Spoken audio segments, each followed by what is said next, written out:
Muchísimas gracias por estar aquí, los que estáis presencialmente y los que no están presencialmente, pues muy bien, allí donde estéis y que encontréis esta jornada que vamos a empezar en el día de hoy muy interesante.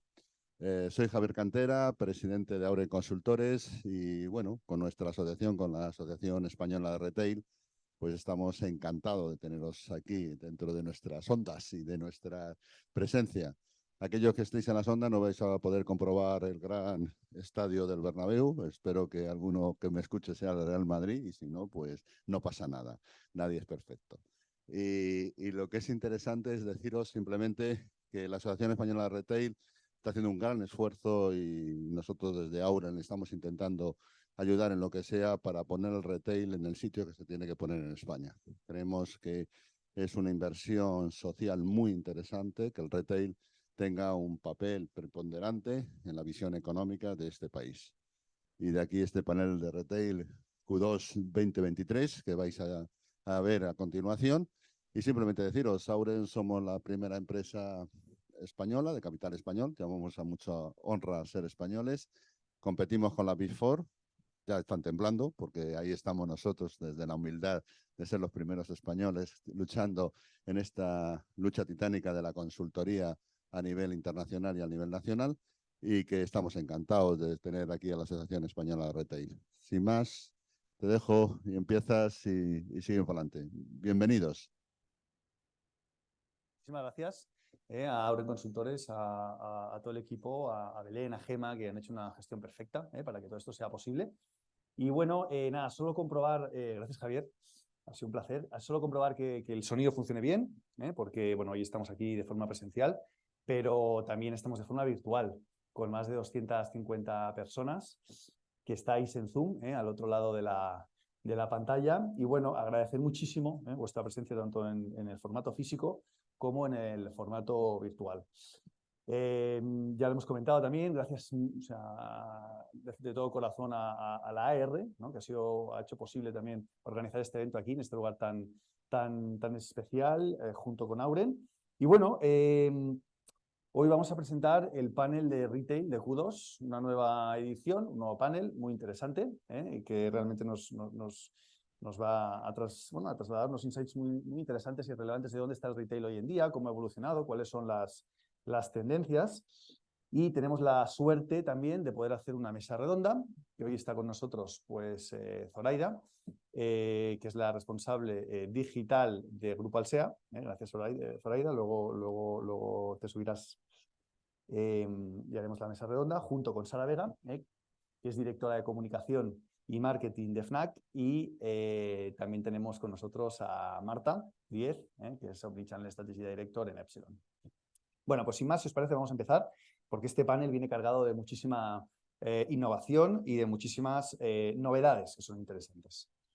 Bien, como sabéis, a nivel metodológico, lo que hacemos desde Epsilon es analizar esas 230 compañías en el sector retail en España, compañías que bueno, superan más de 807 perfiles en redes sociales. Facebook, Instagram, Twitter, YouTube, TikTok y LinkedIn son las plataformas que se monitorizan.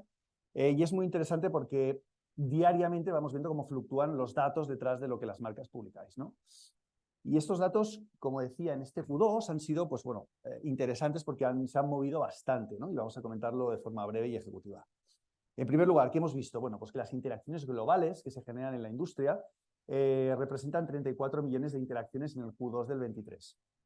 Aquí sí que vemos en la primera pelota, veis una disminución clara respecto al mismo periodo del año anterior.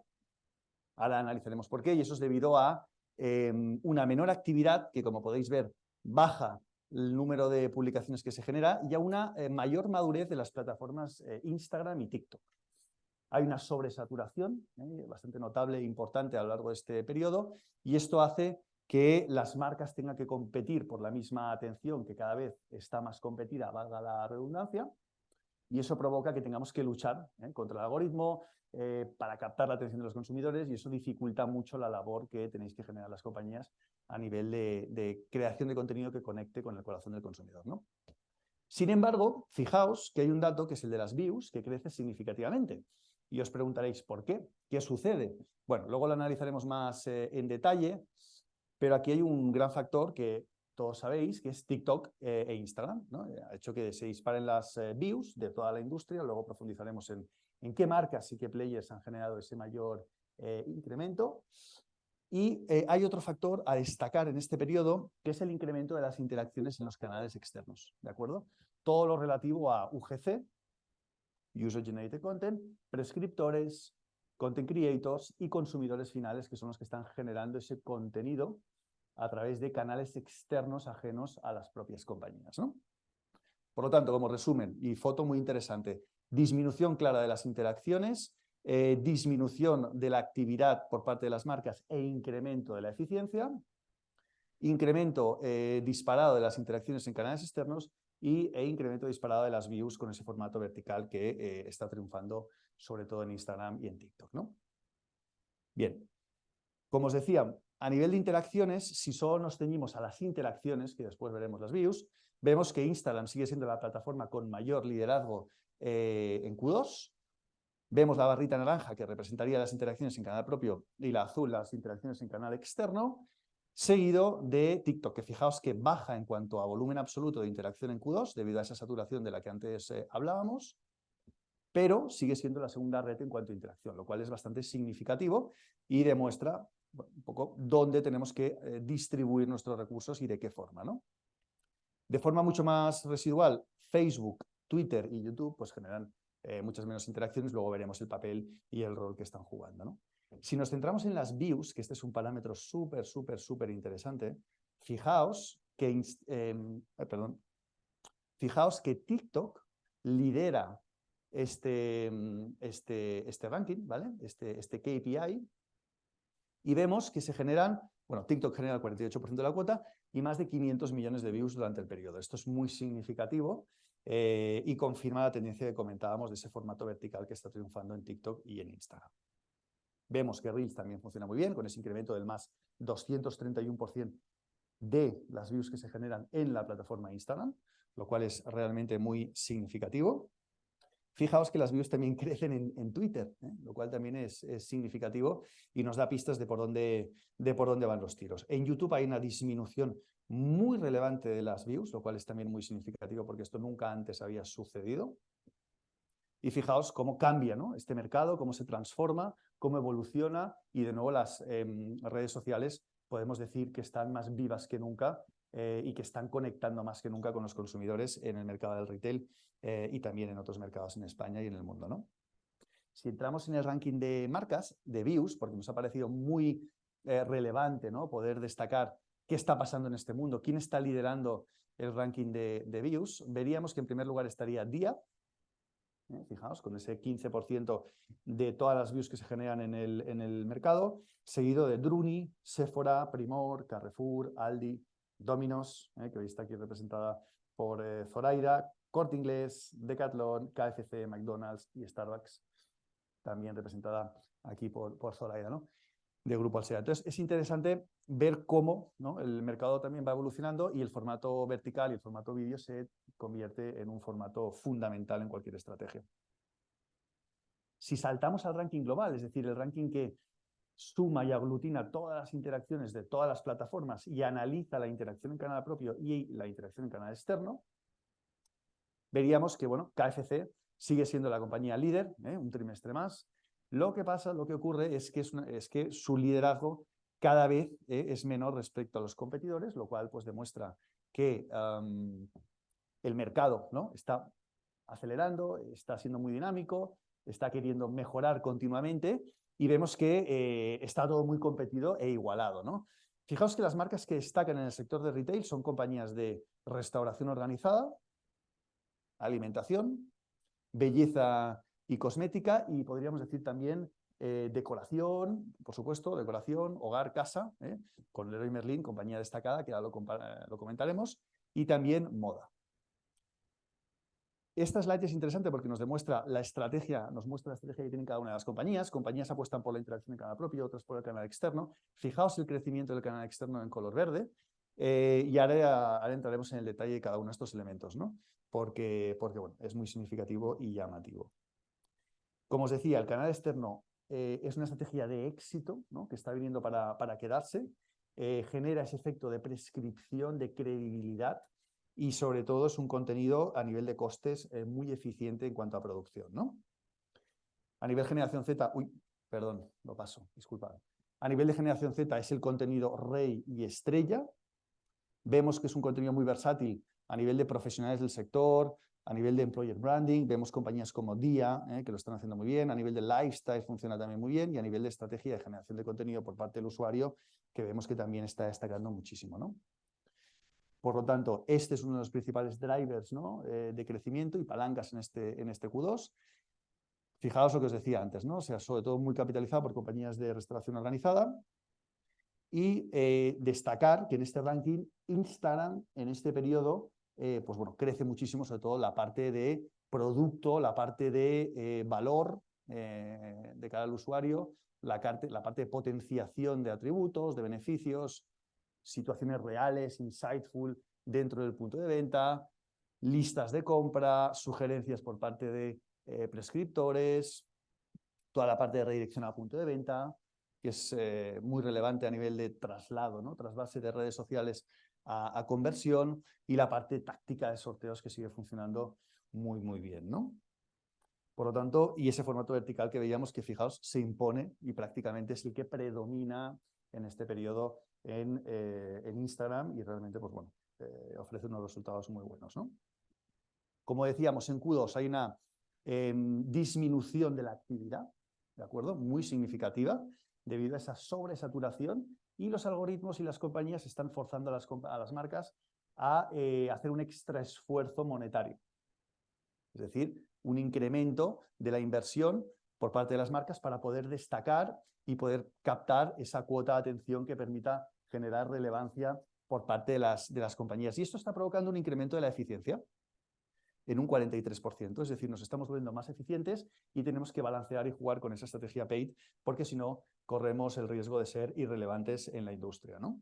Fijaos en este slide, que es interesante, donde aislamos las interacciones, los likes orgánicos y pagados. Esto es solo Instagram. Aquí podéis ver, ¿no? ¿Qué compañías apuestan más por una estrategia orgánica? En naranja clarito, y en color púrpura, ¿cuáles apuestan por una estrategia más paid? Vemos que hay un equilibrio, hay compañías que lo tienen más balanceado. Lo ideal es poder tener un 40-60, un 50-50, tener un equilibrio coherente en cuanto al paid y al orgánico.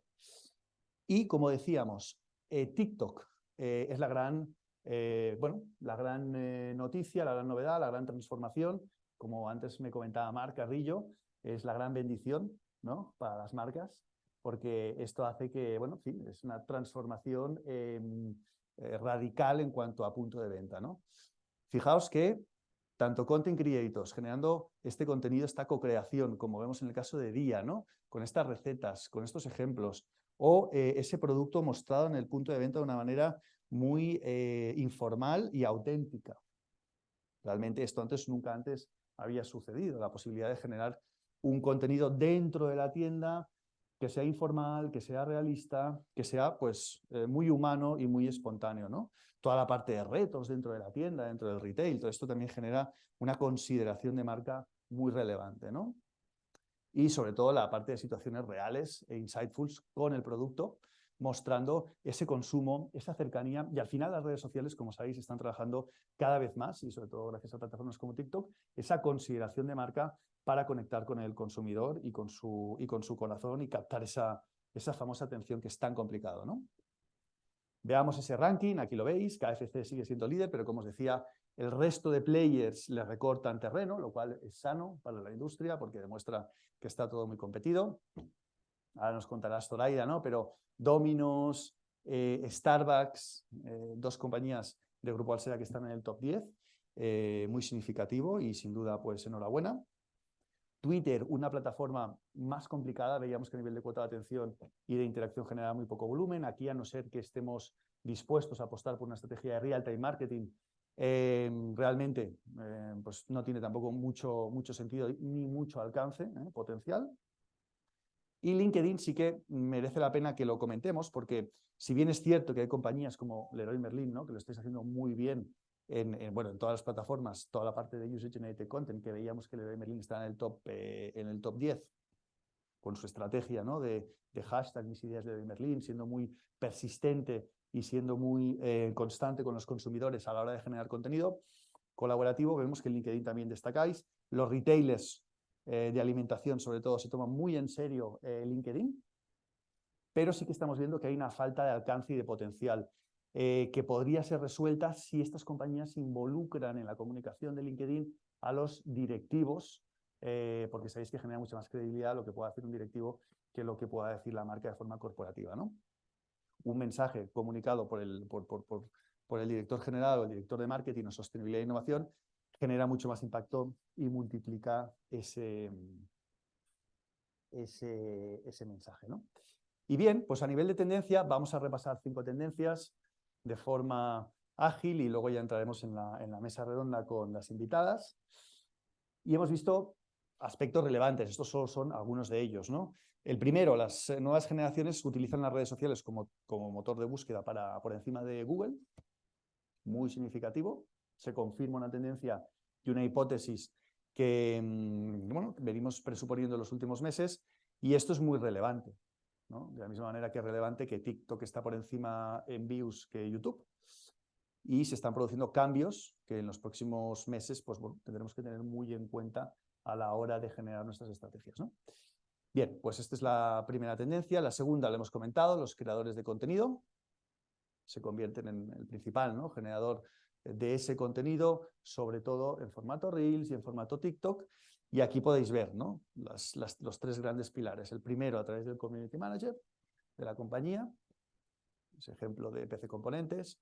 El segundo a través de Employee Advocacy, los empleados que generan un contenido de valor y que pues bueno, generan esa credibilidad de producto, esa prescripción.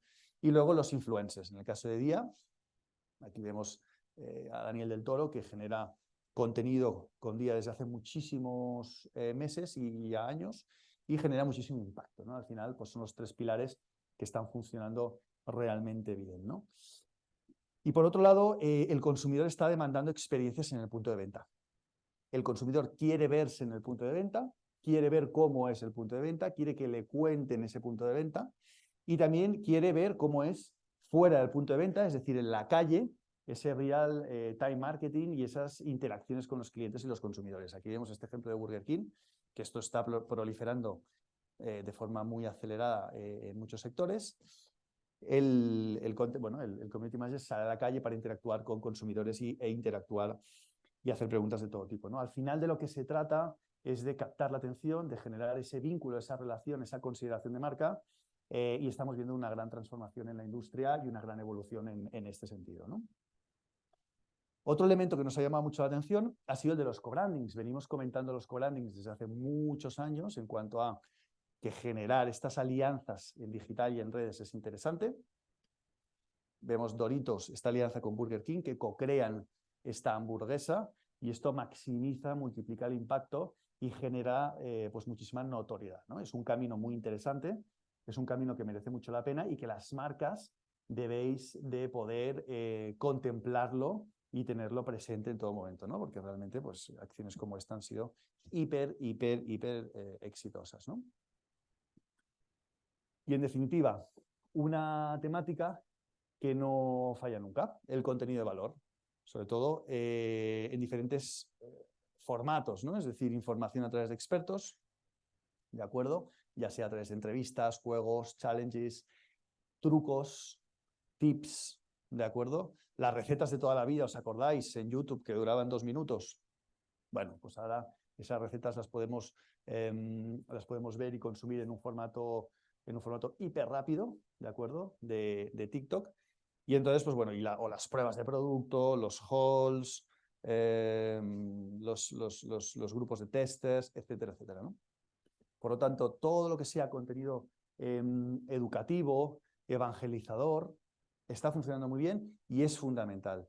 Y si todo este contenido se relaciona con una estrategia paid adecuada, entonces es cuando las compañías podemos tener ese éxito y captar una cuota de atención que sea relevante y significativa con nuestros consumidores, ¿no? De lo contrario, nos va a quedar coja una pata en todo momento, y entonces, pues bueno, esto es algo relevante a tener muy en cuenta, ¿no? Muy bien, hasta aquí este breve síntesis y resumen ejecutivo del panel de Q2. Si tenéis preguntas, encantados de oírlas, de escucharlas.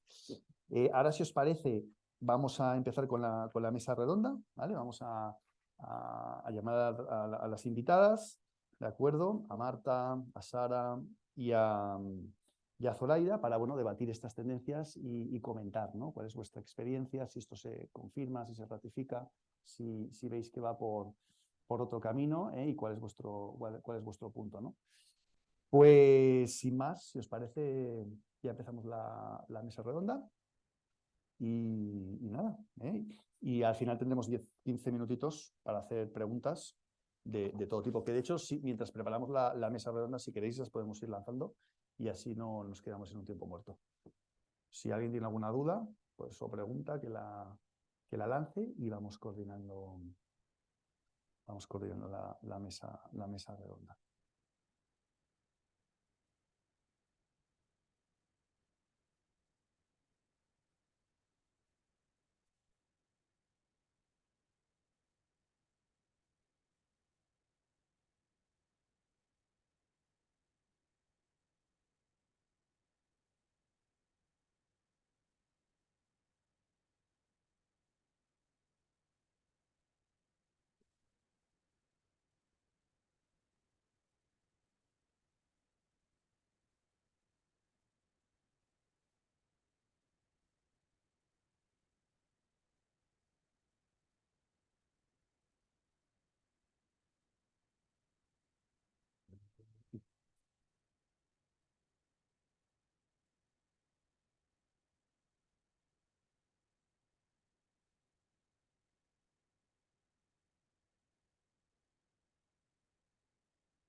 Venga, vamos a empezar la mesa redonda.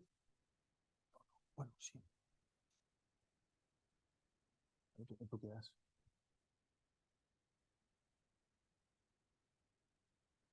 Muy bien.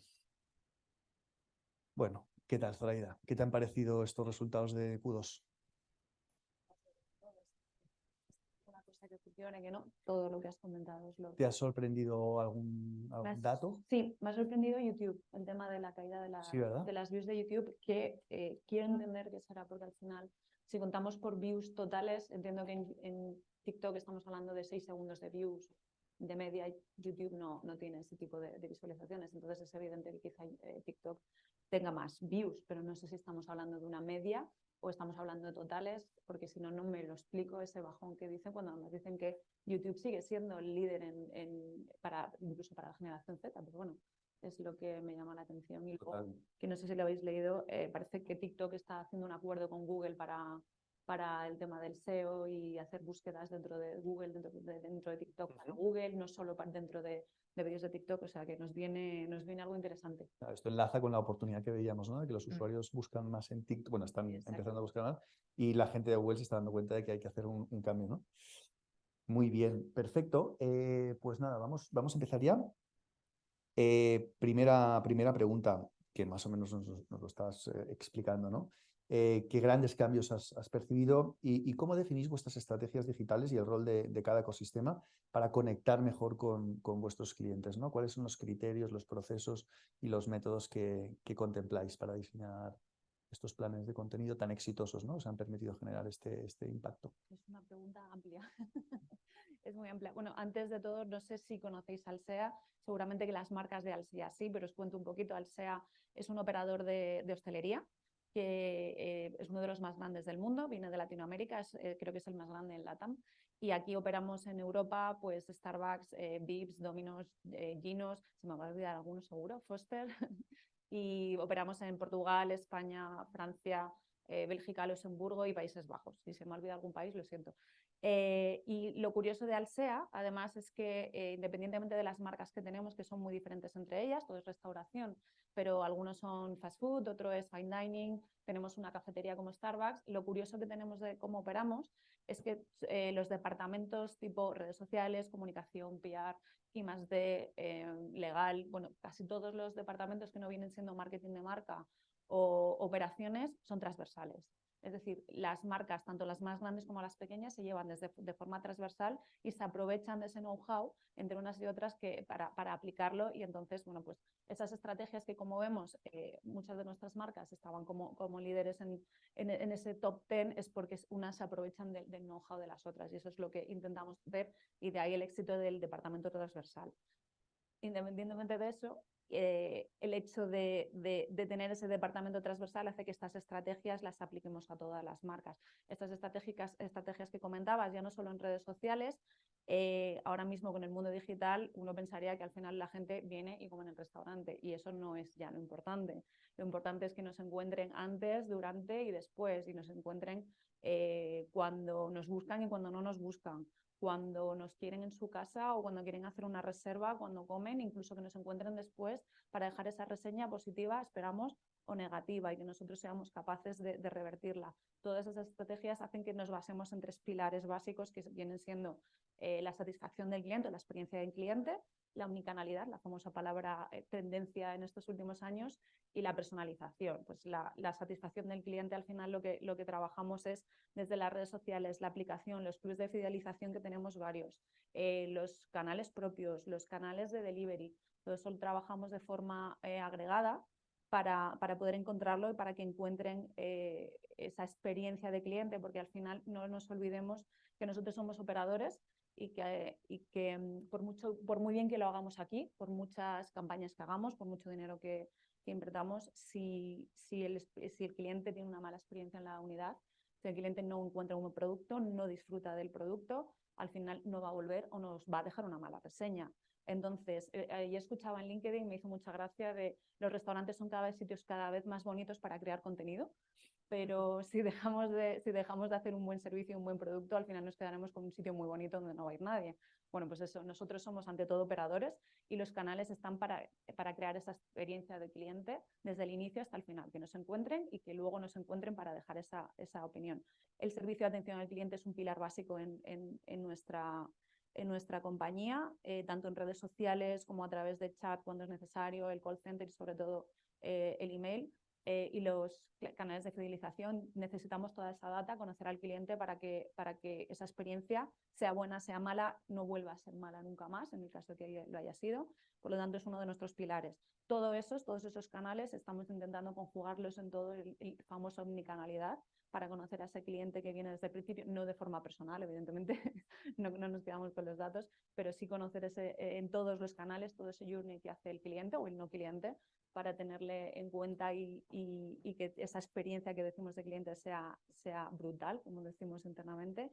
Y por último, la personalización, ¿no? Que la famosa personalización, en el caso de los clubs de fidelización, es muy sencilla, es muy fácil, porque al final tienes muchos datos del cliente y eres capaz de hacer comunicaciones muy ad hoc, pero luego también las segmentaciones a través de los medios sociales. Muchas veces es verdad que vamos a la microsegmentación, y luego cuando quieres hacer una campaña de branding es lánzalo donde puedas y vamos a ver a quién llegas para crear esas audiencias, ¿no? Pero es cierto que la personalización cada vez es más importante, de producto, digamos con Starbucks, que te ponen tu nombre, que saben lo que bebes. Ahora mismo, no sé si tenéis la app que hemos lanzado recientemente. Bueno, pues ahora mismo ya el barista seguramente lo sabe, si sois clientes de Starbucks, seguro que tenéis a vuestro barista y os conoce y sabe vuestra bebida, pero ahora lo sabe más, porque gracias a la aplicación, según llegáis, él sabe lo que vais a beber, lo que soléis beber, él sabe vuestro nombre, sabe las estrellas que tenéis, si tenéis algún descuento, lo va a pasar. Entonces, todo ese tipo hace que la experiencia del cliente, volviendo al primer pilar de las estrategias, sea la que queremos llegar. Y eso es un poco el resumen de nuestras estrategias corporativas y digitales, no solo de redes sociales, ¿no? Es un poco el todo. Muy bien, Zoraida. Impresionante. Bienvenida, Sara. ¿Qué tal? Bueno, Madrid es lo que tiene, ¿no? El tráfico. No pasa absolutamente nada. Hemos repasado el panel, que lo conoces perfectísimamente, que estábamos aquí debatiendo en familia, ¿no? Sobre las conclusiones del panel y nada, todo perfecto, así que ningún problema. Hemos revisado, bueno, las tendencias, hemos visto que en este periodo la actividad en canal propio ha decrecido, la eficiencia se ha incrementado, hay una apuesta clara por el contenido en canal externo, una apuesta clara también por bueno, esos creadores de contenido, ¿no? Y las views hemos visto que tanto en TikTok como en Instagram, Reels, han crecido mucho, ¿no? Desde Fnac, ¿cuál ha sido vuestro feeling en este primer semestre del año? ¿Y cuáles han sido vuestras palancas de crecimiento, ¿no? Veíamos que aparecíais en el panel en el top 40, en la posición 25. Cuéntanos un poco, ¿cuál ha sido un poco el resumen de vuestra buena andadura en este periodo? Pues yo creo que es una mezcla de muchas cosas. Es cierto que hemos notado, nosotros crecimos muchísimo y hicimos un cambio estratégico el año pasado y este año hemos notado un poquito que se ha ralentizado en nuestro canal propio la actividad. Yo creo que también como usuarios cada vez seguimos menos, mm, no a menos marcas, pero con intensidad, con verdadera fidelidad a menos marcas. Porque el número de marcas que nos impactan es tremendo y entonces hay 3, 4, 5 marcas que tú sigues con cierto interés y el resto como que te van abordando, ¿no? Entonces nosotros sí que hemos notado, como dices, que hemos tenido que incrementar un poco nuestra actividad en canales externos porque nuestro canal propio, aunque sigue yendo muy bien, hemos visto que para llegar a gente a la que queremos llegar, obviamente, tenemos que salir de nuestros propios canales, ¿no? Entonces, estamos combinando la actividad en nuestros medios propios, de manera que a nuestro cliente le atendemos, le fidelizamos, le damos contenido relevante, pero también estamos intentando, bueno, como decías tú, ¿no? Con las campañas de branding, llegar a todas partes, ¿no? Nosotros, entre la disyuntiva entre performance y, bueno, yo no sé, aquí igual todos tenéis mucho dinero y mucho presupuesto, nosotros lo tenemos justo y muchas veces en la disyuntiva entre hacer branding o hacer performance, le estamos pidiendo a las campañas de branding que tengan el resultado en tiempo y en KPIs de performance y eso sencillamente no es posible, ¿no? Las campañas de branding están mucho menos segmentadas porque tienen otro objetivo, el impacto en ventas se ve más a largo plazo, bueno, son diferentes, ¿no? Y muchas veces nos estamos encontrando que desde la compañía se nos pide, pues eso, ¿no? Que hagas una campaña de branding, pero que venda mucho. Es como, ya, pues es que a lo mejor eso es difícil. Entonces, estamos compensando o estamos equilibrando ambas cosas, ¿no? Campañas donde lo que estamos intentando es llegar a targets a los que habitualmente no hemos llegado porque están en canales en los que nosotros no estábamos o porque el contenido que ofrecíamos no estaba adaptado a ese target.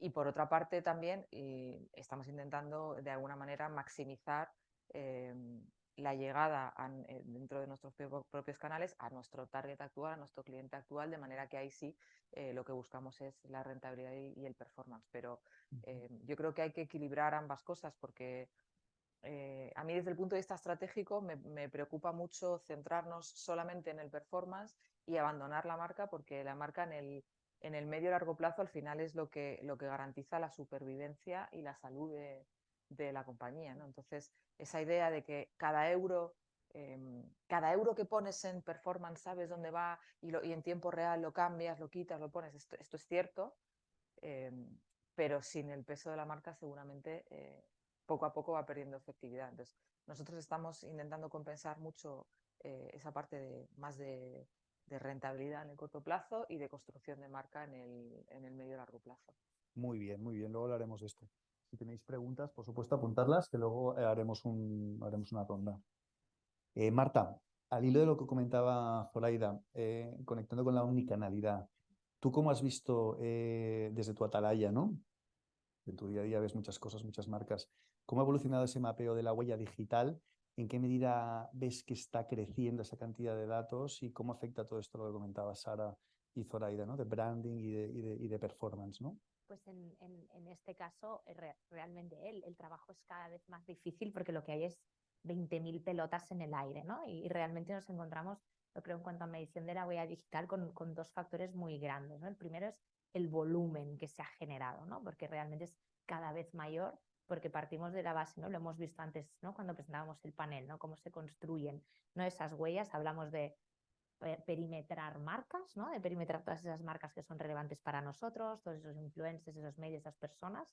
Y luego hablamos de monitorizar los encuentros, ¿no? Las actividades que se desencadenan entre los usuarios y las marcas en 7 ecosistemas diferentes, porque esta omnicanalidad, ¿no? representa que los tengo que escuchar en social media, en search, en web, en tráfico, en social, en paid, en influencers. Entonces, toda esa visión lo que genera es un volumen espectacular, ¿no? En un universo donde cada vez hay más marcas, más usuarios y más plataformas, con lo cual esa cantidad es muy, muy grande, pero también las buenas noticias es que también hay mucha más calidad, ¿no? Con lo cual hay una oportunidad para las marcas de realmente llegar al deep dive de todo, ¿no? De conocer, poder desgranar, con lo cual el volumen que se genera es impresionante ahí, ¿no?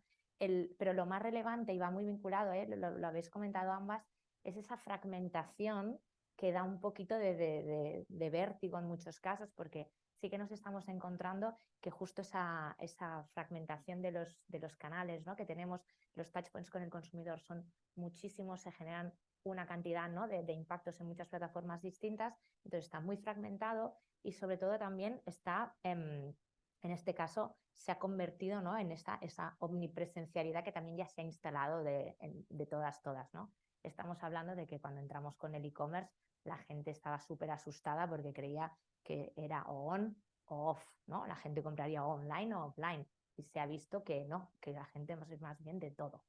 ¿Y qué pasa realmente, no? Antes lo decías con la marca y la importancia. Yo empiezo una búsqueda en Google y a lo mejor acabo comprando offline en la tienda.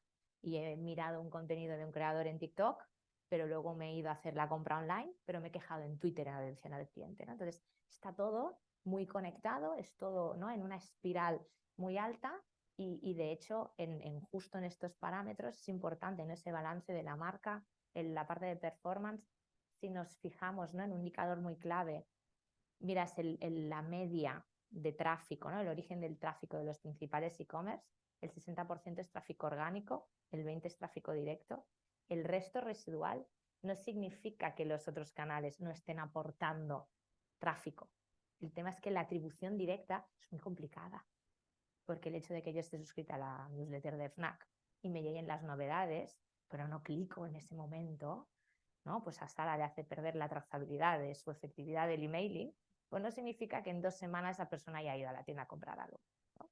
O eso que recibe en sus novedades. Entonces, se ha perdido esa linealidad, ¿no? De la atribución, pero es importante porque para mí realmente esos 2 indicadores son muy claves de que se está trabajando por encima en la marca, en el resto de espacios, en canal externo, en social, en el buen posicionamiento que hacemos dentro del search y está revirtiendo ese tráfico, ¿no? En esa construcción también de la performance. Dicho esto, toda esta esquizofrenia realmente, que es muy compleja, realmente hace que sea muy, muy, muy importante para las marcas encontrar sistemas de medición muy integradas, ¿no? Que te den una temperatura muy única de lo que es la performance de todo tu ecosistema digital, ¿no? Y no quedarte solo con una visión de uno de los ecosistemas, sino que cada vez más construyamos en qué peso, ¿no? Cómo revierte todo en la propia marca y en la propia compañía.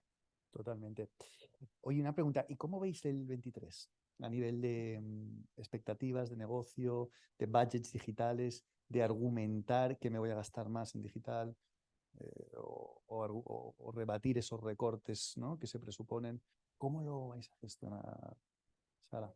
A nivel de negocio, yo creo que en general el retail hemos sido más optimistas quizá de lo que luego la realidad ha demostrado, ¿no? Entonces, creo que todos empezamos el 24 con la idea de que era ya como el año definitivo de la pospandemia, y esto es cierto, pero de repente ha venido la inflación y nos ha movido un poco las previsiones, ¿no? Entonces, creo que en general en el retail no vamos mal, pero seguramente vamos un poco peor de lo que habíamos proyectado, ¿no?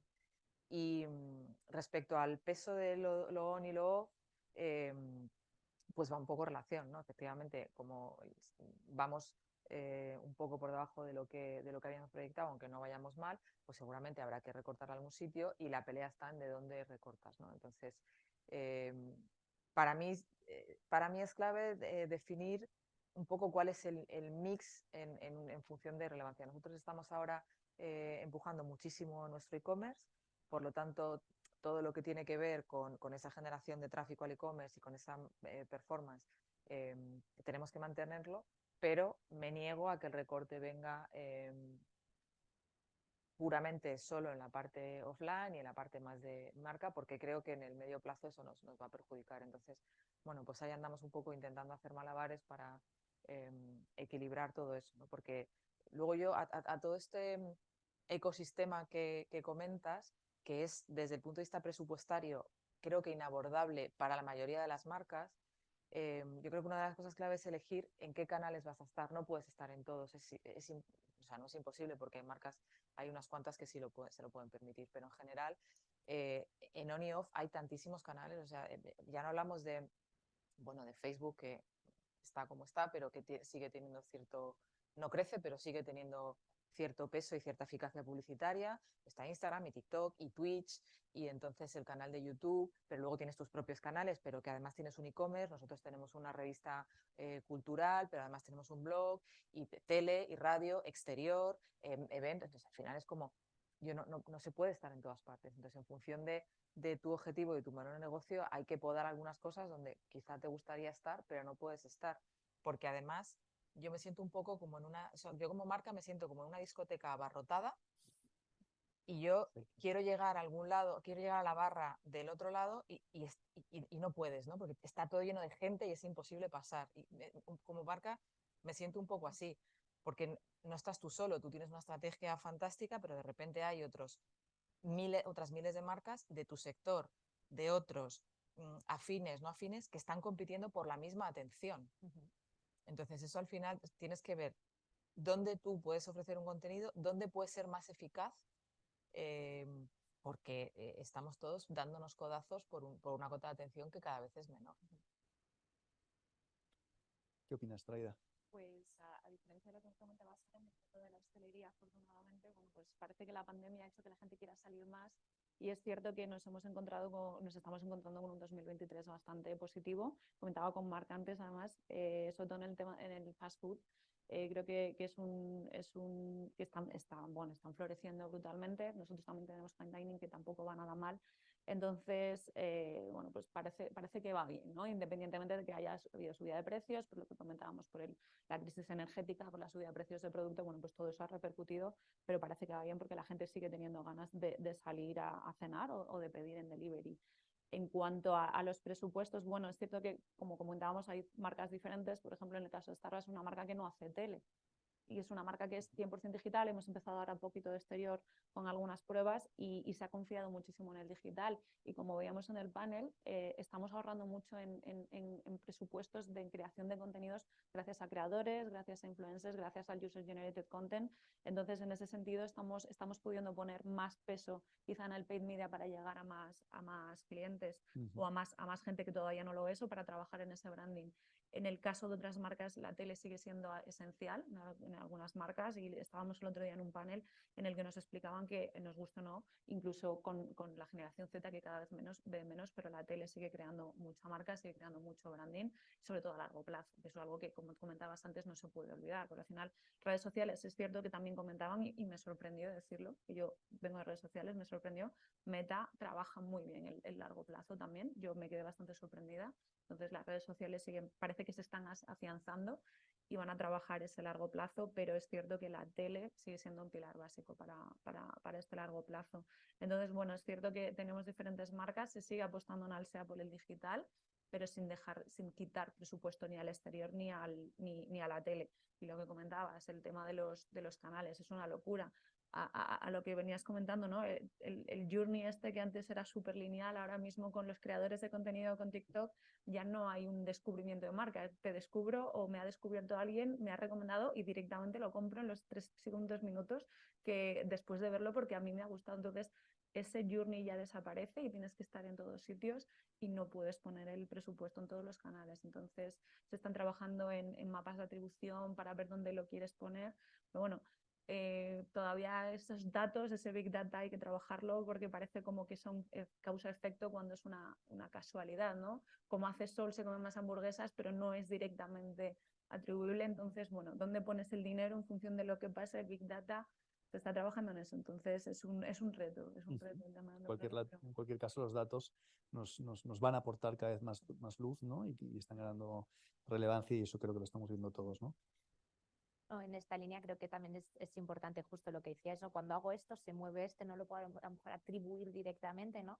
Pero sí que es importante que entendamos o aprendamos a leer también los datos de forma macro y de forma micro, ¿no? En muchos casos, porque esa trazabilidad, ¿no?, que nos obsesiona en muchos casos, no se puede tener siempre al detalle, pero sí que hay, ¿no?, índices de correlación muy claves entre salud de marca y, por ejemplo, cuota de atención digital, o hay algunos espacios que sí que nos ayudan a entender qué volumen o qué tipo de palancas hemos activado, que evidentemente no hay una atribución, ¿no?, lo que decimos lineal 1-1, pero sí que nos pueden decir que nos han generado un movimiento en N ámbito, ¿no?, de desarrollo de la marca.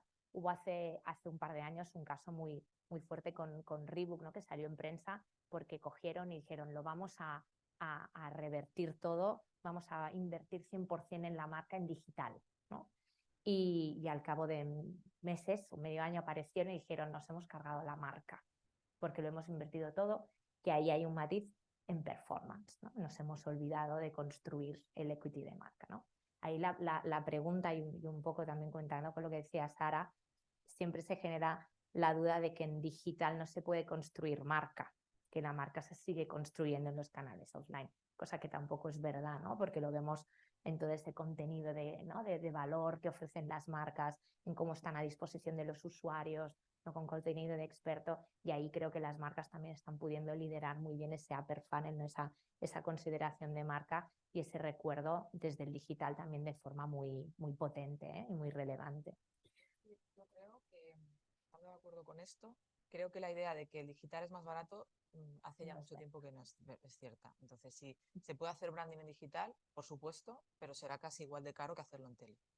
Entonces, bueno, ahí cada uno pues mira a ver dónde distribuye, pero yo creo que hacer una buena campaña de branding en digital con un spot, a mí se me vienen a la cabeza spots maravillosos que ha habido el año pasado, que cuestan exactamente igual que un rodaje de un spot de tele, y que al final darle amplificación a eso pues no es exactamente tan caro como la tele, pero casi.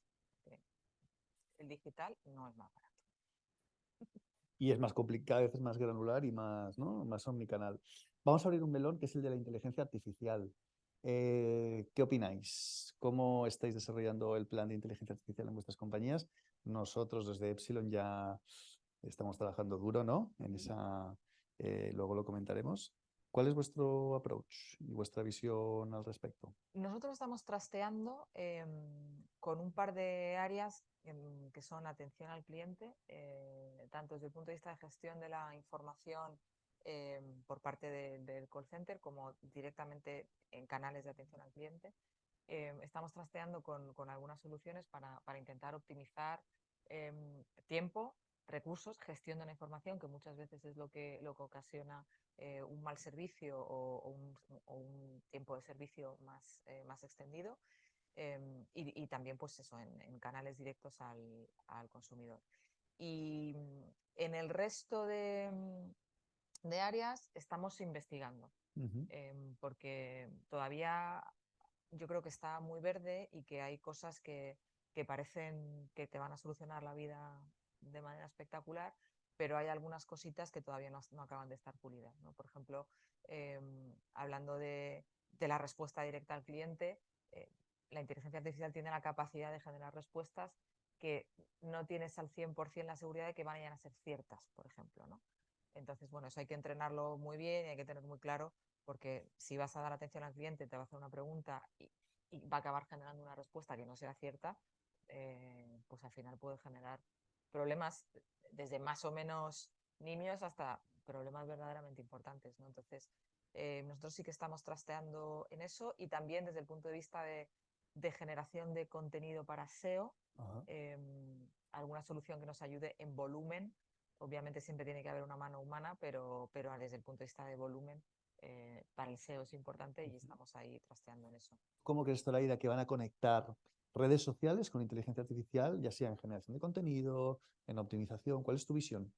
Pues es muy buena pregunta, porque además es una conversación que hemos tenido con las agencias creativas en muchos casos, y ya hay varias agencias creativas que tienen en su protocolo no trabajar tanto con las IAs, porque no sé si, bueno, ha habido varias noticias de que cuando generan, bien por Midjourney, bien por cualquier otra aplicación de inteligencia artificial, algún contenido suele salir de contenido de otros creadores. Entonces es un problema legal que ya se están poniendo las pilas también en los departamentos de legal para ver cómo se crean estos contenidos.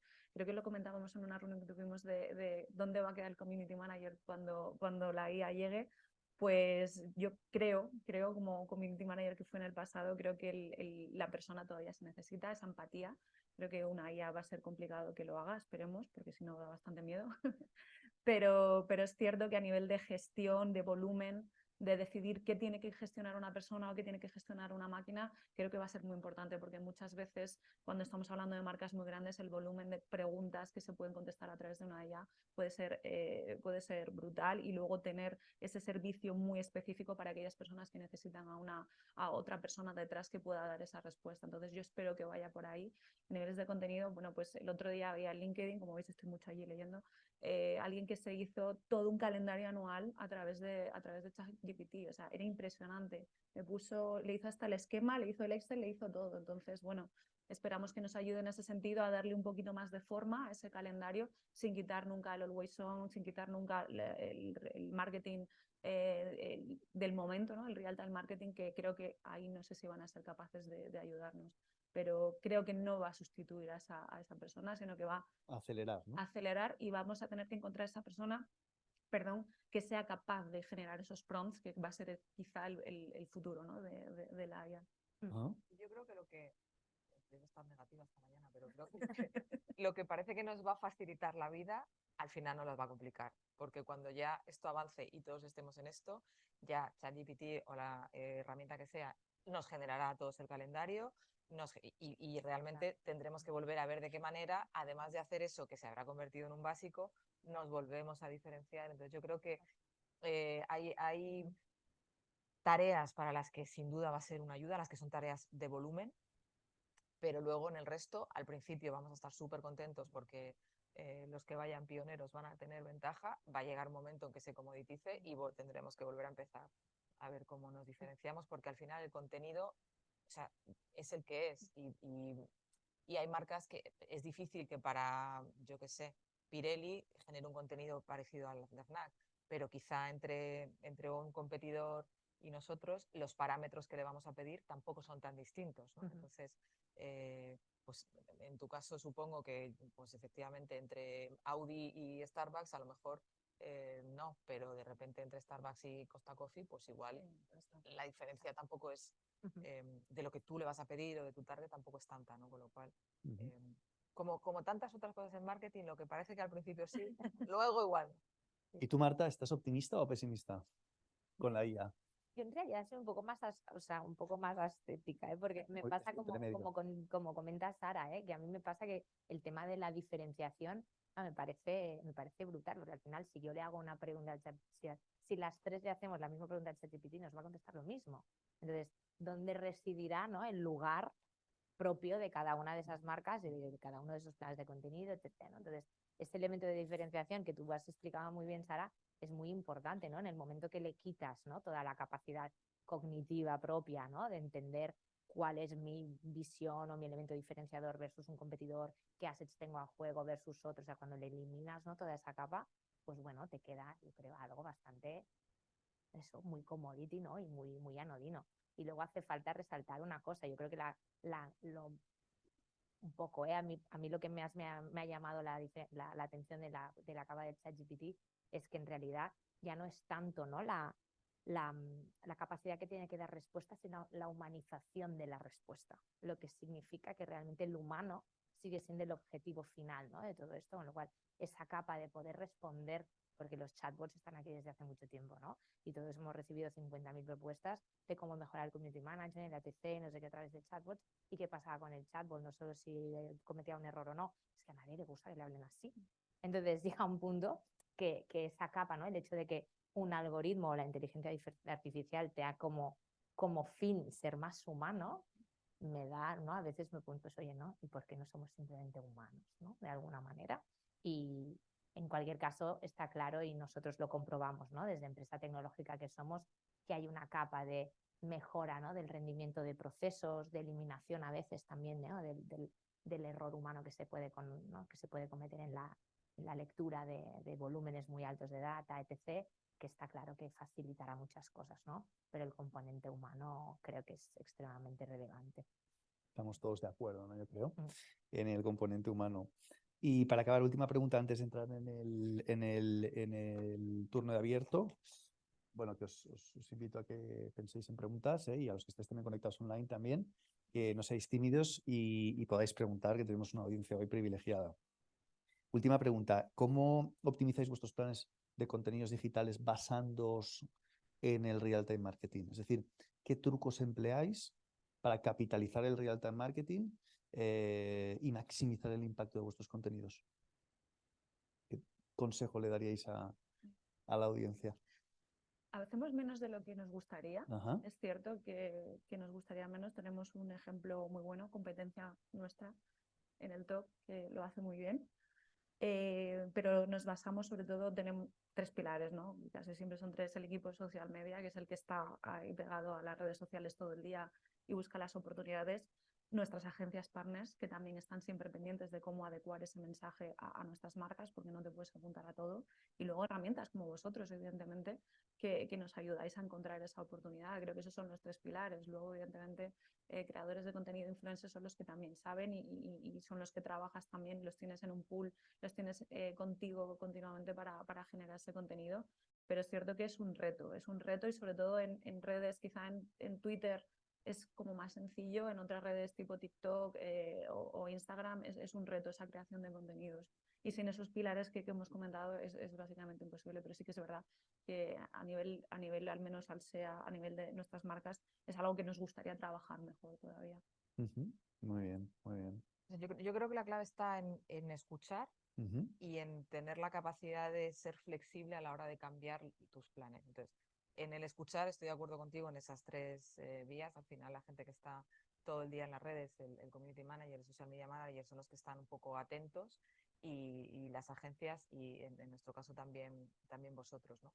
Lo que pasa es que una vez que escuchas, tienes que tener la capacidad de reaccionar porque la tendencia la detectas, pero como dice Zoraida, ¿no? De repente en Twitter poner un tweet es más sencillo, pero ya generar un vídeo o un contenido o una imagen o no sé qué, ya es más complicado. O sea, no más complicado, pero vaya, que tú tienes un plan y que tienes que reservar como cierta parte del día para la improvisación, ¿no? Tú tienes un plan, un calendario, una estrategia, pero tienes que tener la flexibilidad de, sabes que hay un trocito del día que hay que dedicar a improvisar, a que ha pasado algo y ese algo hay que ver cómo lo sacamos. Y a nosotros nos pasa también que detectas algo y que no tenemos la capacidad de generar el contenido a la velocidad necesaria, ¿no? Que dices, ha pasado algo, hacemos ideón, hacemos un vídeo, tal, no sé qué, y cuando dices, es que esto lo vamos a sacar en, no te digo un mes, te digo 3 días, y de repente ya en 3 días te sirve. Claro. Porque el real time es hoy y la tendencia es hoy y a lo mejor mañana. Ya pasado, si sales con algo, nosotros hemos perdido muchas olas con ideas que nos parecían muy chulas, pero que hemos dicho, porque vamos a tardar 3 días en sacarlo y cuando lo saquemos ya esto está completamente obsoleto, ¿no? Entonces, yo creo que es difícil tener, no tanto escuchar o detectar, que eso más o menos se gestiona, sino tener la capacidad de reaccionar lo suficientemente rápido en canales donde, pues eso, ¿no? En TikTok no son 140 caracteres con un poquito de ingenio. Pues hay que tener un vídeo, hay que tener un contenido audiovisual y todo eso a veces sí y a veces no. Ya veces, sí, totalmente. Oye, súper interesante. Venga, preguntas de la audiencia. Chicos, los que estáis aquí, los que estáis online, preguntas. ¿Tenemos un micro por ahí? Fenómeno. Venga, aprovechad que no todos los días tenemos a Sara, Buenas, a Zoraida y a Ana, a Marta. Oye, muchas gracias por esta mesa redonda. Al hilo de lo que comentaba Marta de tráfico directo y tráfico orgánico, tiene una pregunta que no sé si lo estáis planteando ahora. El reto de esa reducción de visitas y de performance en vuestros medios propietarios a través de la inteligencia artificial, de consultas en TikTok, ¿cómo lo estáis planteando ahora mismo? Qué pregunta tan difícil. Era pregunta, no era pregunta capciosa. Pregunta examen, ¿eh? Olin. Pues estamos intentando resolverlo. no te sabría decir ahora mismo si tengo la solución o no. Estamos probando varias cosas. Entre el tráfico directo y el orgánico, con ese directo, en nuestro caso tenemos un volumen de directo interesante, y para mí soy muy pesada con eso, pero el directo viene porque conocen la marca, si no, no vendrían. Parece una obviedad, pero es que a veces internamente hay que defenderlo. Es decir, si no conocieran mi marca, nadie escribiría www.fnac.es. Ahí, a pesar de que es muy digital, estamos intentando apalancarnos en todo el branding on y off, y luego en la parte más de tráfico orgánico o en el caso de canales pagados, sea afiliación y demás, pues estamos intentando afinar mucho más la personalización de la oferta que le hacemos al cliente, ¿no? Porque además yo creo que en el retail hay distintos tipos de realidades, ¿no? Yo creo que en el retail hay verticales que tienen una compra por impulso mucho mayor a la nuestra. Moda o belleza, tú ves una camiseta que te gusta en TikTok, en un anuncio del shopping, donde sea, y te la compras porque son 25,99 y ya está, y no te va la vida en ello, ¿no? Si te vas a comprar un teléfono de alta gama que vale 1.699 euros, pues igual el impulso te lo piensas un poco más, ¿no? Entonces, también la eficacia del performance yo creo que se ve un poco alterada en función de la vertical. Entonces, en otros casos estamos intentando afinar mucho, buscando audiencias lookalike, estamos intentando afinar con la propensión de compra, intentando también con nuestra base de datos afinar a quien ha comprado en un determinado periodo de tiempo. No va a repetir la compra. Uno no se compra un teléfono todos los días, no se compra un portátil todos los días, ¿no? Un libro quizás sí, pero en tecnología no. Entonces, estamos intentando performar de la manera más precisa posible. Pero yo creo que en retail en general, insisto, tanto en el tráfico a las tiendas como en el tráfico a los e-commerce, no estamos mal, pero no estamos tan bien como seguramente habíamos proyectado. Así que peleando. Así que esto, cuando nuestra experiencia pues es un poco igual. Tenemos un canal directo bastante potente. Te pongo el ejemplo de Starbucks, por ejemplo. Muchas veces lanzamos las cosas primero al orgánico, por ejemplo. Siempre cuento esta experiencia de lanzamos un vaso exclusivo durante el Día de la Tierra y lo contamos antes en orgánico, un día antes, y se vendió todo, los vasos, se hizo un sold out antes de poder llegar al paid media, porque nuestra comunidad responde. Más luego tenemos los canales de fidelización, siempre lo lanzamos primero para orgánico. Llegamos al límite de descargas que teníamos previsto en el primer día solo con el orgánico. Es una comunidad que funciona, y luego esos canales de fidelización lo que nos ayudan es a crear, como ya dice, unas audiencias lookalikes que luego captar luego. Esa buyer persona que creamos a través de los canales de fidelización nos permiten captar a otros iguales, y estos canales de fidelización además tienen una frecuencia mucho mayor. Si estamos hablando de una frecuencia de una visita cada 3 meses, un socio te visita igual cada 15 días. De ahí la importancia de tener este canal interno y esta venta interna y directa. O sea, que sí que por ahora es potente, pero se sigue trabajando, por supuesto. No puedes estar solo con los que ya tienes que seguir creciendo, pero por ahora es potente. Tenemos una pregunta de la audiencia que dice: siempre se habla sobre las generaciones nuevas, como la Z, ¿vale? O la Y, y cómo crece el consumo de contenidos gracias a ellos, sobre todo en TikTok. ¿Esto quiere decir que otras generaciones como millennial o más mayores ya casi no consumen contenido en redes? Para nada. No. ¿Verdad que no? Yo creo que lo que consumen quizá un contenido diferente o de otra manera, pero no. Yo consumo contenido. Todos, ¿no? O sea que, en fin, No, estamos de pero acuerdo, es ¿no? verdad que quizá con menos ansiedad, ¿no? que los No, puede haber adolescentes. puede haber discursos de frecuencia o de tiempo, ¿no? que pasamos en la plataforma, pero el consumo de la plataforma existe en todas las generaciones, ¿no? Bueno, y de hecho en TikTok todos tenemos la idea de que es una red muy teen, y no es cierto. No. En realidad hay un público, no sé si decir mediana edad, pero bueno, de 30 hacia arriba. 30 no es mediana edad, bueno, joven adulto, vamos a decir. Un grueso importante del público de TikTok es gente con 30, totalmente. 35, 40 años. O sea, no son todos chavales de 15. Sí, sí. De hecho, nosotros hacemos bastantes estrategias sobre todo cuando llevamos spots más tradicionales que los llevamos a redes sociales, sobre todo en Facebook, generación más silver, esa generación consume más vídeo, consume durante más tiempo, ven los spots enteros y la verdad que es bastante eficiente. Y no olvidemos que además es una generación que tiene un poder adquisitivo mucho mayor que el que puede tener un millennial y un centennial, por lo tanto es una generación muy interesante. ¿Y darías por muerta Facebook? No, para nada. ¿No, verdad? No, en el paid media no lo daría por esto, porque a performance funciona muy bien. O sea, yo lo comentaba antes, no crece, pero tiene eficacia publicitaria. Es decir, la generación Silver, que en realidad yo casi soy Silver, porque empieza en 55, que es gente muy joven.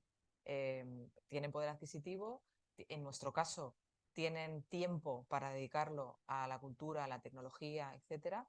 Y de hecho, el 60 y tantos % de la tecnología que se compra, pese a lo que podamos pensar, lo compra gente de esa generación Silver, no lo compra gente joven. Porque, pues eso, las tablets no las consumen chavales de 15 años, las consume gente de esa edad. Entonces, y esa gente quizá consume más Facebook que TikTok, más tiempo. Bueno, yo creo que no sé en el futuro, pero de momento ese grupo de gente está en Facebook y la eficacia publicitaria de Facebook con ese target es muy buena. Muy interesante. Venga, animaos, preguntas. Por ahí tenemos una. No. Sí. Sí, vale.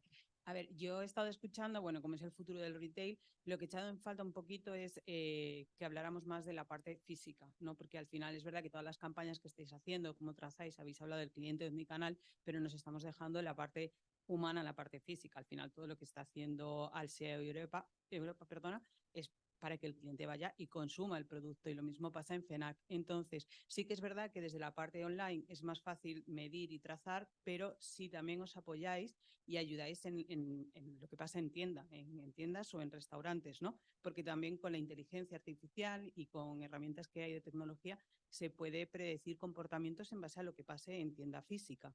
O los hábitos de consumo de comida no son igual en el norte que en el sur, o no sé, un poco que cómo os ayudáis para completar esa omnicanalidad 100%, no solo en todos los canales online, sino del off al on.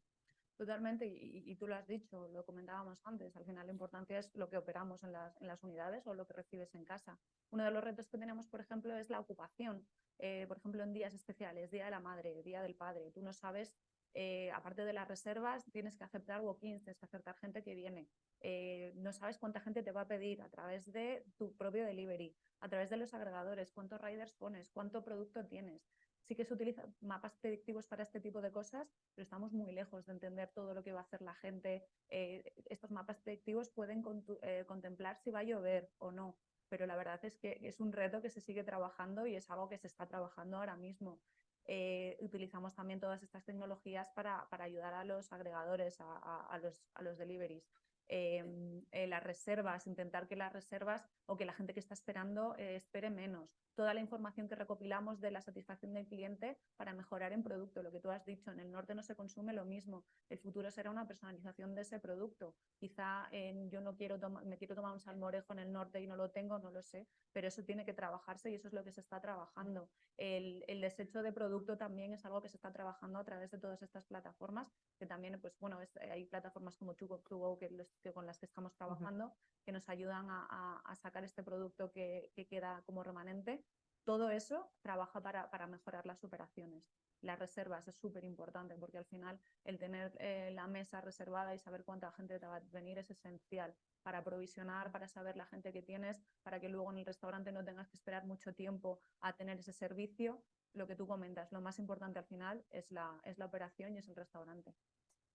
Un poco, Soraya, lo que comentas, hay un concepto muy importante que es cómo vamos perfilando las audiencias, porque realmente los criterios demográficos hace tiempo que han dejado de ser relevantes, ¿no? Hombres, mujeres, edades, zonas, y cada vez más tenemos que entender esto, ¿no? Esta persona, qué productos compra en la tienda física y qué productos compra en la tienda online, porque probablemente no hace lo mismo, no se comportan los libros que los consume, ¿no? Me invento de forma muy recurrente, los pide online, en cambio cuando quiere comprar un producto tecnológico va a la tienda para buscar al experto, ¿no? Entonces, todas estas cosas las tenemos que ir generando, ¿no? De nuestros propios clientes, y es muy importante con toda esa data que al final se enriquece de lo que encontramos en el punto de venta físico y de todas las interacciones que se generan en los ecosistemas digitales, ¿eh? Pues es importante irlo aglutinando en esa clusterización de clientes para luego poder realmente lanzar muy bien, ¿no? esa propuesta, ¿no? Pues un cupón de descuento se lo mandaré por un producto que sé que va a consumir al punto de venta para que venga al punto de venta físico versus el otro que está consumiendo en el online, ¿no? Entonces, enriquecer esa data, ir complejizando los perfiles, porque ya no existen 3, existirán 40 o 50 en tu propia compañía, es muy importante tenerlos para seguir con la personalización que estamos viendo, ¿no? Por ambas hemos entendido que es el éxito de la mejora, ¿no? De las estrategias de marketing, ¿no? Saber dónde vamos a poner qué con mucha precisión. Bueno, yo creo que la personalización sí, pero quizás más la individualización. Es decir, nosotros tenemos un club de socios donde yo tengo información de cuándo viene el socio, con qué frecuencia, qué compra, cuál es el cross-selling que hace, etcétera. Pero a pesar de que la venta que nosotros hacemos a través de los socios tiene un peso muy importante en las ventas, la mayoría es de gente que no es socia. Por lo tanto, ahí ya pierdo ese conocimiento de ya no dónde vives o cuántos años tienes, que quizá me da más igual, pero pues qué compras, cuándo, cómo, etcétera, ¿no? Entonces, nosotros estamos intentando combinar toda esa data propia del club de socios con datos agregados anonimizados de comportamiento, pues a través de IP de teléfono, etcétera, ¿no? Entonces, de repente, en la zona de influencia de la tienda, ¿qué tipo de gente viene? ¿Es gente que vive? ¿Es gente que trabaja? ¿A qué otros comercios va? ¿Con qué paga? Entonces, estamos intentando trabajar con toda esa data externa que nos haga un perfilado que nos permita, sin saber quién eres, ni dónde vives, ni cómo te llamas, ni cuántos años tienes, en función de tu comportamiento, que nos permita mandarte información individualizada que te interese.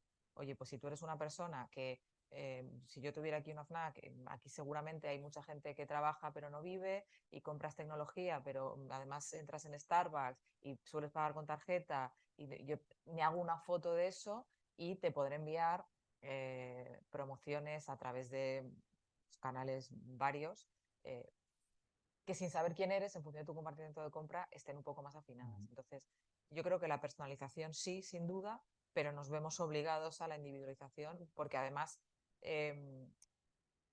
excepto en los clubes de fidelización, cada vez tenemos menos información de quiénes son las personas y tampoco nos interesa demasiado porque las variables sociodemográficas ya no son garantía de nada, ¿no? Antes las amas de casa se comportaban de manera más o menos similar, pero es que ahora no tiene nada que ver una ama de casa de una gran ciudad con 3 niños que una en un pueblo de Soria soltera. Pues es que seguramente el comportamiento no tenga nada que ver, aunque las dos sean amas de casa, ¿no? Entonces, personalizar e individualizar. Muy interesante. Y por si sirve para complementar, ¿eh? La conexión entre el retail y las redes sociales lo hemos visto hoy en la presentación, ¿no? Cada vez hay más link de conexión entre un ámbito y el otro. Hemos visto que herramientas como TikTok están ayudando a fomentar el employer branding y a transmitir, ya sea a través de empleados, community manager o content creators, lo que pasa en la tienda. Y cada vez hay más relación, ¿no? Y más generación de atracción, de deseo, de redirección al punto de venta. Y hemos visto, ¿no? Que esto es una tendencia clara y que va más, ¿no? Un poco para completar y responder a tu pregunta, ¿no? ¿Había una pregunta por ahí? Y acabamos. Hola, hola. Pues sí, justo en línea de lo que estáis comentando ahora, a mí me salió una duda que a lo mejor es un pelín táctica, pero creo que refleja bastante esto. ¿Estáis haciendo campañas específicamente con el KPI de medir experiencia digital o shareability dentro de esa experiencia que está pasando en el punto de venta? Y si tenéis como KPI global a nivel anual, decir, vale, ranqueo cada centro, dónde tengo más shareability o menos, qué puedo hacer para incrementar ese KPI. O sea, si realmente estáis teniendo en cuenta ese KPI, como puede ser el awareness o las interacciones, etcétera, etcétera, ese KPI puro de cómo comparto esa experiencia que estoy teniendo en el punto de venta más offline en este caso. Nosotros como tal te diría que no. No tenemos ese KPI dentro de los que miramos de manera recurrente. Es algo que observamos, pero no tenemos un objetivo parametrizado de qué alcanzar o qué no. En nuestro caso medimos, no hay un KPI establecido, medimos tanto lo que venga por atención al cliente, lo que viene por los agregadores, lo que viene por los TripAdvisor, por todo lo demás y lo que viene por Google My Business, se mide todo y se mete todo en en los reportes para tenerlo en cuenta y luego se tiene en cuenta como lo tenemos por restaurante además. Cada restaurante tiene su propia página, también en redes sociales, ya sabéis que tienen sus páginas, entonces eso sí que se mide por restaurante, tenemos una plataforma donde se ve cómo funciona cada restaurante cada día, críticas buenas, críticas malas, en qué están basadas, o sea, eso sí que lo medimos, cierto que no hay unos KPIs, a nivel de operaciones sí que ellos tienen definidos algunas líneas, sobre todo para trabajar con los empleados, pero es algo que se está trabajando más y se está metiendo también en estos mapas que decimos predictivos. Qué interesante. Bueno, pues nada, hemos llegado al final de la presentación. De agradecer muchísimo a vuestra asistencia, tanto la física como la online, que habéis estado, bueno, han habido muchas personas conectadas. Agradecer sobre todo a Auren y a la R, ¿no? La posibilidad de organizar este evento aquí hoy con todos vosotros. Agradecer muchísimo a Sara y a Zoraida y a Marta Diez. Y ahora os invitamos a tomar un café, ¿no? Con estas maravillosas vistas, sobre todo para los que sois futboleros. Y nada, muchísimas gracias. Como sabéis, a través de nuestra página web podréis descargar el informe que hemos presentado hoy. Y hasta muy pronto, y gracias por vuestra atención.